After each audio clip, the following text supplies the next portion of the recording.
अस्सलामुअलैकुम crime update में लियाकत तुसीं वेख रहे हो मेरा यूट्यूब चैनल। लाहौर धर्मपुरा दे विच एक बड़ा अफसोसनाक वाक़या होया है कि खावंद मुनीर अपनी बीवी नूं सारी सारी रात मुर्गा बना के रखदा, एक टंग ते खड़ा करदा और दोनों बाजू उत्ते करा के उन्होंने सज़ा देंदा। उस दी की गलती ऐसी जिहड़ा उस दे नाल इतना कुछ हो रहा काफ़ी अरसे तो।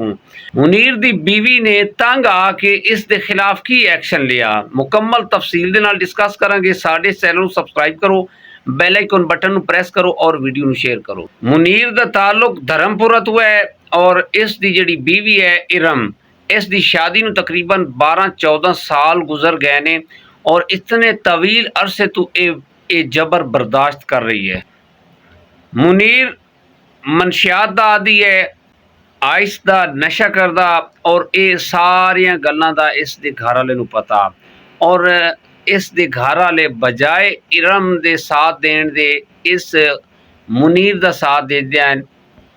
रात नूं ये बड़ा लेट घर आंदा और अपनी बीवी ते जबर शुरू कर देंदा। इस दी बीवी इस दे खिलाफ ऐसी जिहड़ी है इस दियां बुरियां आदतां ऐसी, वो नहीं सी चाहती कि ये नशा करे, वो चाहती सी ये अच्छी ज़िंदगी गुजारे मेरे नाल, लेकिन ये इस दे खिलाफ ऐसी और ये उसनूं बड़ी बुरी बुरी सज़ा देंदा।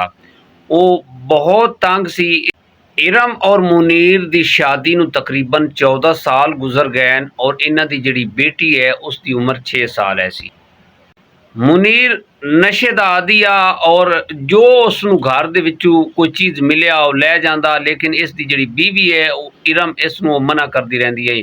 उस दे मना करन दे बावजूद इस दे जिहड़े पेकियां ने इसनूं समान दिता सी वो बाज़ दफ़ा चोरी करके बेच देंदा और उस दे बदले नशा करके आंदा।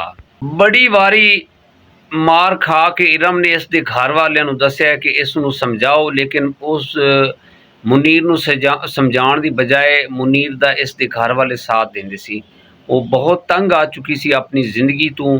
एक दिन उन्हें फैसला किया, उसने अपने भाई और बहन नूं ये गल सारी फोन ते दस दी कि मैं इतने अरसे तो मुनीर दियां सज़ावां बर्दाश्त कर रही हाँ। उसने सारी गल उन्होंने वजाहत दसी कि मुनीर मनशियात दा काम करदा, मुनीर नशे दा आदी है, लिहाजा मैं इस तो बड़ी तंग हाँ। रात नूं आके मैनू ये सारी सारी रात मुर्गा बना के रखदा, जो ये दिल दे विच सज़ा आंदी है वो मैनू देंदा है। अगर मैं उस तो जवाब देवां तो फिर मैनू ये मारदा है। उस तो अगले दिन इरम दे जिहड़े बहन भाई हैं दो वो आ गए ने और मुनीर दा साला और साली रिश्ते च लगदे ने जनाब। जदों ये गल मुनीर नूं पता चलिया, मुनीर ने अपने नेफे दे विच पिस्टल रख लिया है और आ गया है।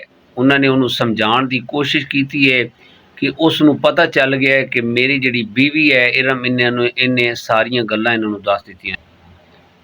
इरम दे जिहड़ी बहन और भाई ने मुनीर नूं बड़ा समझाया, लेकिन मुनीर नूं ये गल्लां जिहड़ियां अच्छियां नहीं लगियां और मुनीर ने पिस्टल नेफे चों कढ के एक फायर कीता है अपनी बीवी इरम दे सर दे विच। वो उत्थे ढेरी हो गई। इरम दे बहन भाई और इरम दी छोटी बच्ची जिहड़ी 6 साल ऐसी होए देख रही सी। मुनीर मौके ते फरार हो गया। फिर 15 ते कॉल हुई और इरम दी डेड बॉडी नूं हॉस्पिटल शिफ्ट किया गया है और FIR दर्ज कर दी गई है मुनीर के खिलाफ। दोस्तों यह अफसोसनाक वाक़या होया है ते मेरी ये गुजारिश है कि जो केस है ये CCD दे हैंडल किया जाए ताकि इसनूं इबरतनाक सज़ा दी जाए। जो इसने किया है इस 10-12 साल जिहड़ी शादी नूं गुजरे ने उस दे विच इन्हें नोक शोक उन्होंने सज़ा ही दी है और इन्हें कुछ भी नहीं किया। और जिहड़े वालिदैन ये मेरा व्लॉग देख रहे हैं, लिहाजा इस तरह के जिहड़े लिफंटर हैं, इस तरह के जिहड़े मनशियात फरोश होन या नशे दे विच मुलविस आदि होन, उसनूं अपनी बच्ची दा रिश्ता कदी भी ना दिओ, फिर अंजाम इसी तरह होएगा। इसे पैगाम दे नाल सानू इजाज़त दो और कमेंट दे विच इजहार राय लाजमी करवाए। खुदा हाफिज़।